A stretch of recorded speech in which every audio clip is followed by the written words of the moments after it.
I thought escaping from Dad would mean safety, but the real terror began in the desert. My little brother was just playfully spraying Dad with a water gun, but Dad actually fired a real shot at him. Sensing danger, I rushed over and shielded my brother behind a pile of rocks. Watching Dad keep firing wildly, it hit me. He had brought us deep into this desert with the quiet intention of killing us. My heart raced. I couldn't let his plan succeed, so I grabbed my brother and crawled backward, putting distance between us and him. Once the chaos subsided, I cautiously peeked out. Dad was long gone, and even the car had been drenched in gasoline and set on fire. I told my brother to stay put while I ran back to the camp to scavenge supplies. I knew Dad hadn't chased us further because he wanted the desert itself to finish the job, to trap us until thirst or hunger did. Our top priority was to reach civilization, otherwise without water or food we'd die.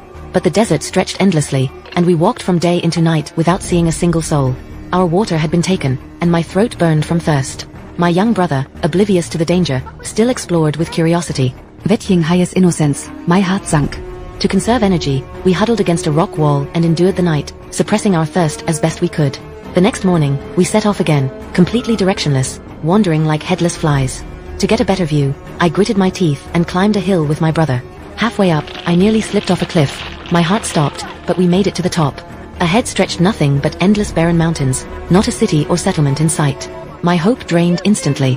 The dehydration crisis was closing in, but I forced myself to keep moving with my brother, searching for water. Hours passed without a single drop. Exhausted, we had no choice but to rest in place.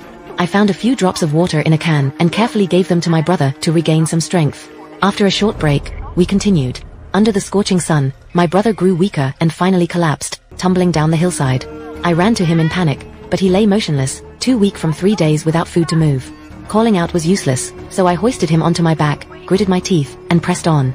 After what felt like forever, a fruit tree appeared ahead.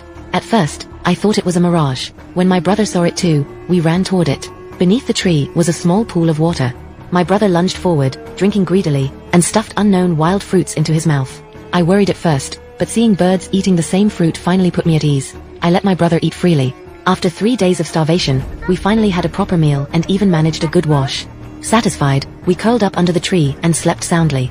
But the next morning, my heart sank. Overnight, the pool had drained into the soil, and the fruits on the tree had been picked clean by birds. Worse, I had forgotten to store any water. With no options, we stayed under the tree, waiting for water to seep back. Then, to our horror, when we woke again, we saw a wild man nearby, holding a spear and hunting a lizard. Almost immediately, he noticed the two of us.